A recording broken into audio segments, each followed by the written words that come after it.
이사야 18장 1절에서부터 7절까지 말씀입니다.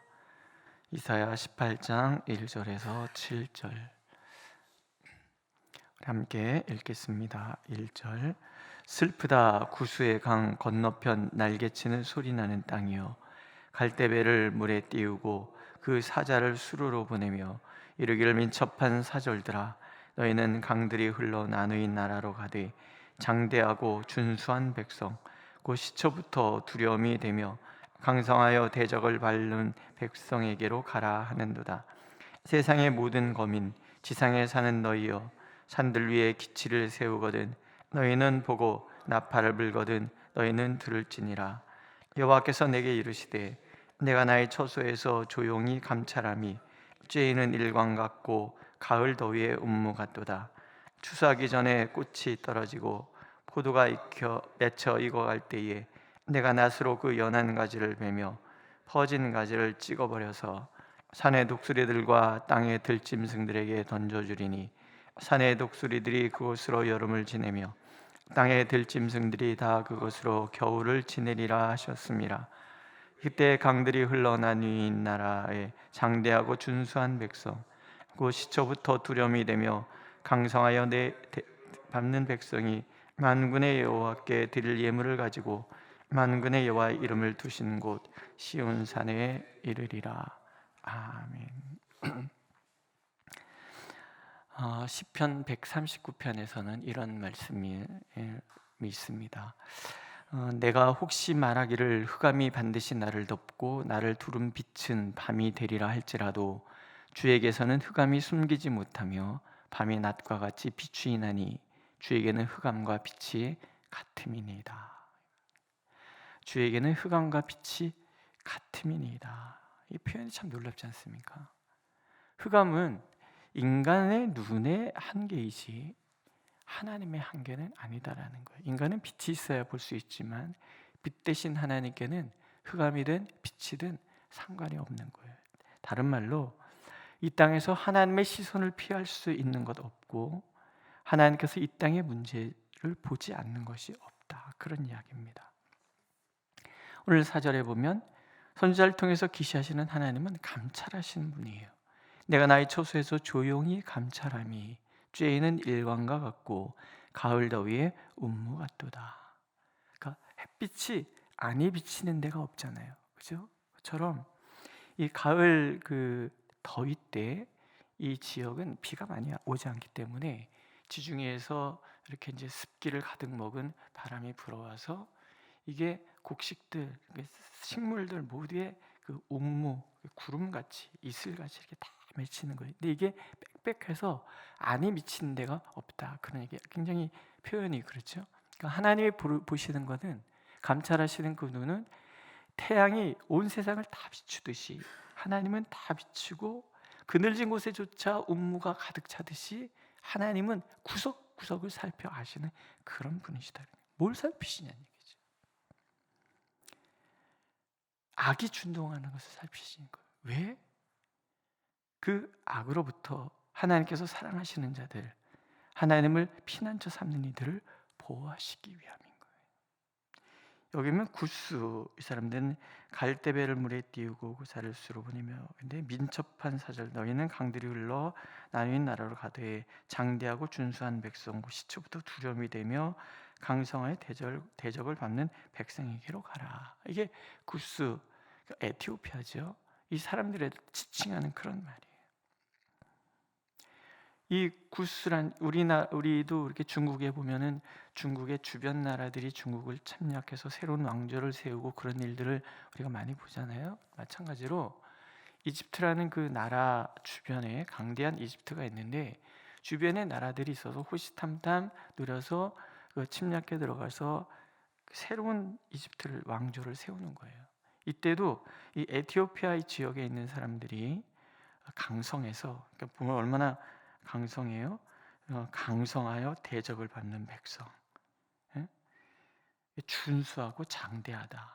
이렇게 이 사람들이 이집트를 점령을 해서 새로운 왕조를 형성을 한 거예요. 22대 그 왕조라 그래요. 근데 이 시기 즈음에 아수르의 그 팽창 정책이 함께 맞물려 있는 거죠. 아수르 나라가 북이스라엘과 아람을 점령하고 이제 유다와 애굽을 점령하기 위해서 시시각각으로 다가오고 있는 그런 때에 이집트 왕조가 유다와 동맹을 맺는 거예요. 그러니까 이제 구스 이 족속들이 동맹을 맺어서 그 아수르의 팽창 정책을 함께 대항하려고 하는 그런 정책을 피는 거죠. 근데 이게 하나님 입장에서는 뭐예요? 유다가 누구예요? 하나님의 백성이잖아요. 하나님이 보호하시는 하나님의 백성이에요. 근데 유다와 동맹을 맺었다는 얘기는 이 구스가 하나님의 보호의 그늘 아래 들어왔다, 그런 얘기. 지금 하나님 뭘 관찰하시냐면 하나님의 보호 아래에 들어오는 이 구스를 하나님께서 감찰하셔서 아수르의 이 침략으로부터 유다와 함께 이 이집트 구스를 지켜주시겠다, 그런 약속. 구석구석을 살펴서 악이 손도 대지 못하도록 그렇게 하나님이 지켜주시겠다는 약속을 지금 하고 있는 거예요. 그래서 유다에 왔던 사신들은 빨리 돌아가라는 거예요. 돌아가서 강들이 흘러 나누인 나라로 가되, 이집트잖아요. 강이 나일강이 이렇게 흘러서 이렇게 갈라져서 아주 비옥한 그 나라를 만든 그 나라 이집트로 돌아가되, 가서 너희들 장대하고 준수한 백성, 시초부터 두려움이 되며 강성하여 대적을 받는 백성에게로 가라. 뭘? 하나님 우리를 지켜주신다. 빨리 전하라는 거예요. 지금 두려워서 사신이 왔는데 그 두려움, 그 사신을 빨리 하나님께서, 이스라엘의 진정한 왕 되신 하나님께서 그래 나와 조약을 맺었으니 돌아가라, 안심하라, 가서 전하라, 너희들 내가 지켜줄 것이다, 그렇게 전하라, 그런 이야기인 거예요. 우리에겐 이런 교훈이 됩니다. 먼저 하나님의 백성을 사랑하는 자, 곧 하나님을 의지하려고 하는 자를 하나님께서는 기뻐하신다. 우리가 주의 그늘에 머물기를 원한다면 언제나 보호의 장막을 펼치시는 하나님이시다, 그런 얘기예요. 우리가 앞에서 모압을 봤잖아요. 그 아브라함의 조카의 후손이라는 그 프리미엄 때문에도 다른 나라는 그냥 일방적으로 하나님께서 심판을 하시는데 여지를 주시잖아요. 피할 길을. 본인들이 선택은 본인들 몫이지만 하나님 편에서는 여지를 주시잖아요. 피할 길을 예비해 주셨단 말이죠. 이게 하나님의 긍휼이에요. 그저 그 프리미엄 하나, 작은 믿음 하나 때문에도 피할 길을 예비하신 하나님이 지금 이 구스라는 나라는 적극적으로 하나님의 그늘 아래 피했잖아요. 지켜주시는 거예요. 시편 91편은 이렇게 찬양합니다. 짖은 자의 은밀한 곳에 거주하며 전능자의 그늘 아래에 사는 자여, 나는 여호와를 향하여 말하기를 그는 나의 피난처요 나의 요새요 내가 의뢰하는 하나님이라 하리니, 이는 그가 너를 새 사냥꾼의 올무에서와 심한 전염병에서 건지실 것이니로다. 하나님의 약속은 늘 일관된 거예요. 우리가 전심으로 하나님을 바라보고 하나님을 의지하면 하나님은 그 보호의 날개 가운데 우리를 지켜주셔서 사냥꾼의 올무에서와 심한 전염병에서조차 건져주신다는, 나를 지켜주신다는. 돌아가서 하나님께서 산에 기치를 세운다는 얘기는 승리의 깃발이 올라갈 때, 전쟁이 끝나서 이기면은 깃발이 휘날리잖아요. 그처럼 하나님이 이겼다는 것을 보고 하나님의 나팔 소리를 들으라, 승리의 나팔 소리를 들으라, 안심하라, 그런 얘기. 오늘도 우리가 하나님을 의지하면 하나님은 싸우실 거예요. 우리는 보게 될 거예요. 하나님께서 승리하신다는 것. 그리고 하나님께서 승리하였다고 외치는 그 소리를 우리는 듣게 될 거라는 거예요. 두 번째, 하나님이 보호하시는 자를 이길 수 있는 존재는 없다라는 말씀. 이건 시련이 없다, 그런 얘기가 아니에요. 아수르는 침범에 들어올 거예요. 하지만 뜻은 이루지 못할 거예요. 오늘 하나님 말씀하시죠. 추수하기 전에 꽃이 떨어지고 포도가 맺혀 익어갈 때 내가 낫으로 그 연한 가지를 베며 퍼진 가지를 찍어버릴 것이다. 아수르가 침략을 계획하고 침략했던 그 나라 자유예요. 그들이 그렇게 선택한 거죠. 그런 하나님께서 선택해 두는 그들의 침략해서 이제 막 전쟁을 시작하기로 할 때 미리 추수하기 전에 꽃이 떨어지고 포도가 미쳐 익어갈 때 낫을 대듯이 시작도 하기 전에 하나님께서 싸워서 이기실 거라는 거예요. 먼저 심판하실 거라는 거예요. 그래서 아수르가 망하는 것을 통해서 주변 나라들이 전리품을 얻듯이 그렇게 만들어 버리실 거라는 거예요. 마귀는 우는 사자와 같이 삼킬 자를 찾아서 다녀요. 철로역정에 보면 그 지구촌교회에서 저 가평 쪽에 뭐 필그림 하우스라고 이렇게 지어놨어요. 거기 가면은 철로역정 그 코스를 이렇게 만들어놨어요. 그 중에 이렇게 가다 보면은 사자 우리가 있어요. 거기 가면 사자 소리가 아주 엄청 크게 갑자기 조용히 걸어가다가 사자 소리가 엄청 크게 깜짝 놀래요. 그런데 거기는 사슬에 매여 있어. 철로역정에 보면은 사자가 으르렁거리면서 달려들어요. 근데 사슬에 묶여 있어요. 그러니까 하나님의 사람들을 손댈 수가 없는 거예요. 사자가 으르렁거리는 것 때문에 사람들은 놀라지만, 그러나 으르렁댈지언정 하나님의 백성을 손댈 수 없는 거예요. 마귀가 으르렁댈 수는 있어요. 그러나 하나님의 백성들을 손댈 수는 없어요. 시련이 우리에게 다가올 수 있어요. 그러나 하나님의 백성들을 그 시련이 무너뜨릴 수는 없어요. 그게 하나님의 보호하심이라는 거예요. 하나님이 우리를 지켜주시기 때문에 시련은 있을 수 있고 위협은 다가올 수 있지만 염려하지 말라, 두려워하지 말라. 하나님이 지키신다, 하나님이 보호하신다. 하나님의 그 그늘 아래에 누구도 스며들지 못한다. 하나님 지켜주시니까. 우리 안에 계신 이가 세상에 있는 이것보다 크기 때문에 세상은 우리를 손도 대지 못할 거예요. 믿으십니까? 악은 한 길로 왔다가 신명기 말씀처럼 7길로 도망가게 될 거예요. 그런 담대함, 자부심을 가지라. 보이지 않는 하나님이라고 하여 눈에 보이는 것에 휘둘리는 것이 아니라 정말 나를 지키시는 하나님, 나를 사랑하시는 하나님, 하나님의 보호의 그늘 아래 들어와 있는 이들을 끝까지 지켜내시는 그 하나님의 강력함, 샅샅이 살펴보고 계시는 그 하나님, 그래서 악에 손도 대지 못하도록 보호하시는 하나님, 그 하나님을 굳게 믿으라고 하나님은 말씀하실 거예요. 믿음이 필요한 거죠. 그래서 결론은 예배예요. 하나님의 승리는 곧 예배의 승리를 가져오는 거예요. 이제 그 구스 강들이 흘러나누인 나라의 장대하고 준수한 백성, 시초부터 두려워되며 강성하여 대적을 받는 백성, 세상 그 어떤 민족과 싸워도 이겨낼 수 있는 그 민족이 예물을 싸들고 와서 하나님 앞에 예배를 드리거라. 하나님의 살아계심이 드러나는 그 순간에 세상에 강하다고 뻐기던 그 모든 이들조차도 하나님께 와서 예배를 드릴 거예요. 하나님을 더 깊이 만났기 때문에 하나님께 예배하는 거죠. 하나님이 인생에게 주는 시련은 괴멸시키기 위함이 아니에요. 우리를 망하게 하기 위함이 아니라는 거죠.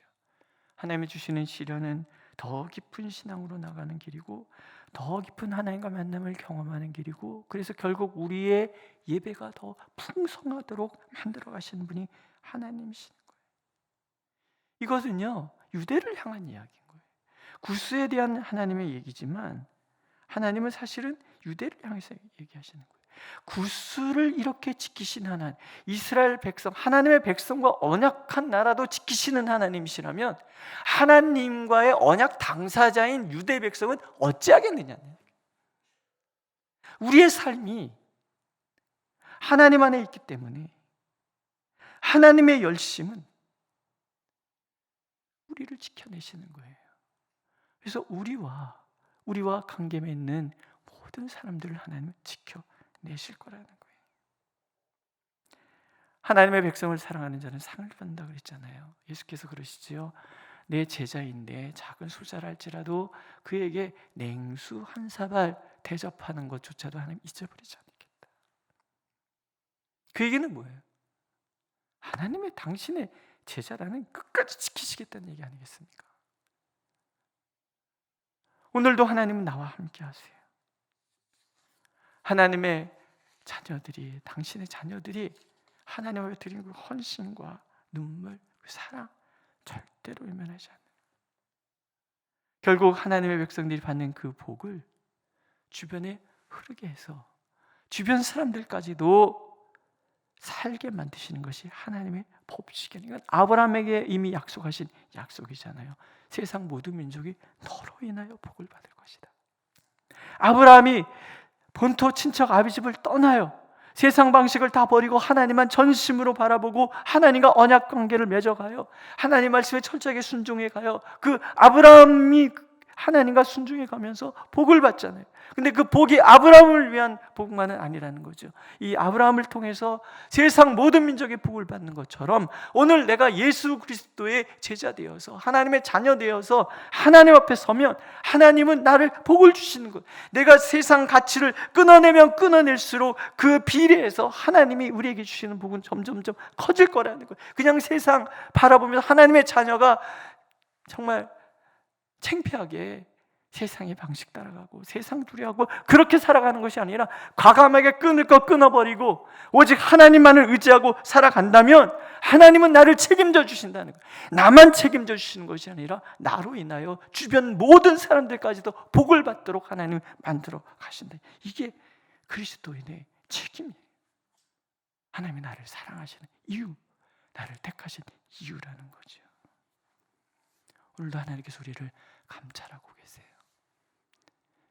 태양빛이 온 세상 구석구석을 비치듯이 안개가 그늘진 곳조차도 다 덮는 것처럼 하나님의 그 은혜와 사랑의 섭리가 오늘도 나를 감찰하시고 나를 덮고 계십니다.